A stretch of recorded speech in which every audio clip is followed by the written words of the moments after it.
Hello, welcome to the sideboard here at the StarCityGames.com Season 2 Invitational in Roanoke, part of the SCG Tour, brought to you by Ultimate Guard. Nick Miller alongside Team Genesis, Braun-Duin. How you doing? I am Braun-Duin pretty well. All right. We're starting off hot. I like that. Yeah, I couldn't resist it. I'm sorry. So we got you here in the sideboard talking about lantern control because I saw on social media you tweeted out a couple weeks ago, gonna start messing around with lantern, and a lot of people are like, why would you do that? Are you serious? You are serious. Oh, I was serious. Yeah, I'm always serious. I never make jokes, so. Yeah. As evidenced in the deck tech already, no jokes. Yeah. What led you to this deck, and then when you started playing it, testing it, what kind of locked you in on this deck for the Invitational? Yeah, so I've played this deck actually in the past. I've played like various past iterations of this deck over time, and I've always like played them for a while in Magic Online and then rejected them for a tournament because I didn't think they were good enough. But with this one, I saw that people were doing well with a version that was playing War of Invention, so I decided that I would give that version a try again, or give Lantern Control a try again, and the deck was just way better with War of Invention than it had been before. Good enough to where I thought it was actually just one of the best decks in Modern. Yeah, that's the big change, because we saw this deck back in the day when it was just basically green-black. Yeah. And then the deck basically had to be retooled, or the mana base at least, so that you could play War of Invention. Yeah. This is the card that's been popping up in all the online lists. I think Sam Black is also playing this version in the tournament as well. How much better is this build when you have a card like this in the deck? Yeah, I mean, it's just way better because now you can like play main deck cards that hate on certain matchups or certain strategies like as one-ofs and be able to reliably find them. Before you could play a card like Infernal Tutor to have it, but it was like way worse to have Infernal Tutor because you weren't always able to get Hellbent for it fast enough or various things like that. So now that you have access to this card where it's like you can find your Pithing Needle, your Witchbane Orb or whatever, or even just having 8 bridges in your deck is pretty nice.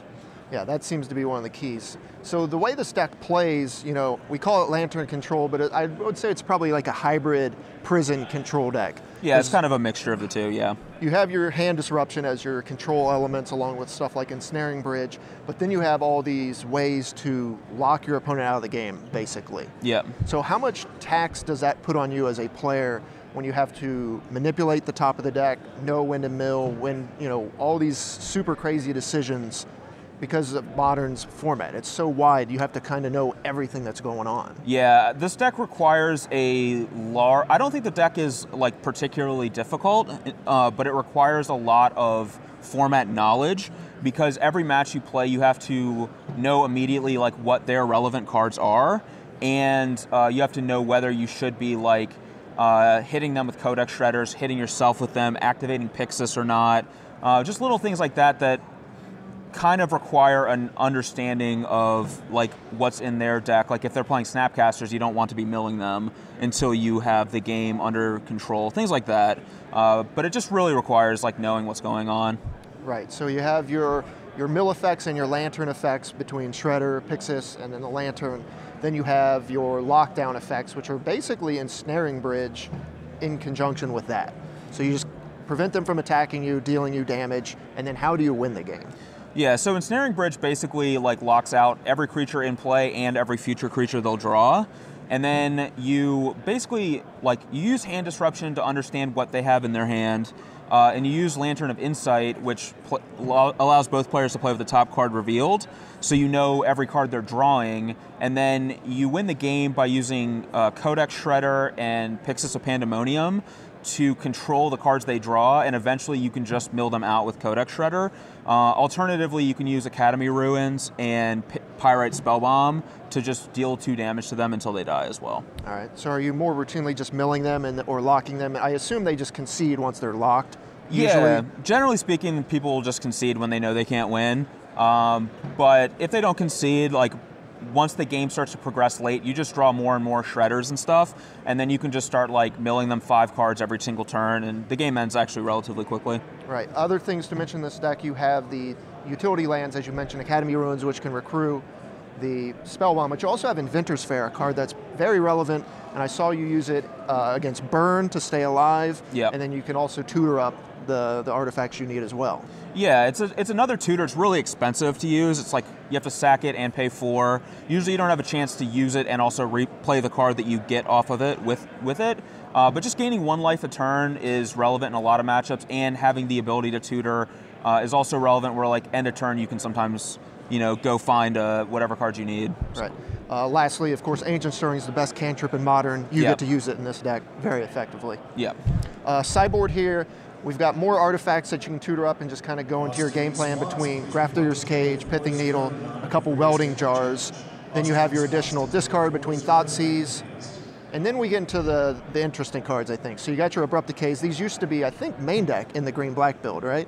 Yeah, and a lot of people actually still main deck like 1 or 2 copies. I just didn't like it because it's really only necessary against specifically Chalice of the Void, and there's really only 1 deck that plays Chalice of the Void's Eldrazi Tron. So sometimes you'll lose game 1 if they just have a Chalice of the Void, you don't have a discard spell or whatever. But even in that scenario, you'd have to draw to the Decay. Sure. So like I think that just having it in the main deck's just not worth it, but there are matchups post-board where you have to have it. Okay. We got Leyline of Sanctity, 2 copies here. What are these coming in against? Predominantly decks like Burn, but they're also good against like Death Shadow decks. Anything that's like playing a lot of Thoughtseize, Inquisitions, Liliana of the Veil, like all of those decks you bring in Leyline. And then it also has utility against decks like Storm or Valakut. Sure. Prevents you from being grape-shotted or dealt 1 million damage by mountains. All right, then we have Pyroclasm, Ancient Grudge, and a Nature's Claim. These are just go-to removals. Yeah, they're just versatile spells for a variety of matchups. What about Search for Azcanta? This card has been popping up in more decks than I expected. Obviously, it's big in the Jeskai control decks, but it's also popping up here. Yeah, I think it's actually better here than it is in the Jeskai decks. Really? Yeah, because people are like gunning for your artifacts, and that's like their plan. And like there are some decks where their plan against you is to just grind you out with like card advantage and being able to blow up like tons of artifacts. And Search for Azcanta like dodges the artifact hate and allows you to just like keep finding artifacts over and over again and grind them out that way. Huh. So it's good against like counter spells and like heavy hate. Nice. And then you got 2 Agent of Bolus's here, Yeah. Tezzeret, and this is just a alt win con, I assume? Yeah, it's great in multiple matchups. Well, one, it's just great because it's a fast way to win the game, which is sometimes very relevant when clock's an issue. But it's also great against decks that play like Stony Silence, where you can find another way to win through a Stony Silence where you can't activate your artifacts. Or just like grindy your matchups sometimes, like Tezzeret will just end the game, and sometimes even kills Planeswalkers, things like that. All right, lastly, you were in a very interesting spot on camera yesterday. Yeah. And for a lot of people that don't know how Lantern works, I want you to take us through the scenario in which your opponent had a Logic Knot, you were empty-handed, and you were trying to win the game, and there was a line you could win the game that I don't think many people saw. Yeah, so basically, I had a Pixis of Pandemonium in play, which is generally just speaking a mill rock that has added utility of being able to exile cards like Ancient Grudge that have flashback. But it also has an ability that for 7 mana, you can sacrifice it, and both players put all the permanents underneath it into play. Yes. So earlier in the game, I had used Pixis with an Ensnaring Bridge. So I knew that I had a bridge underneath my Pixis. And so my game plan was to get up to 7 mana, sacrifice the Pixis to put a bridge into play, and lock him out that way.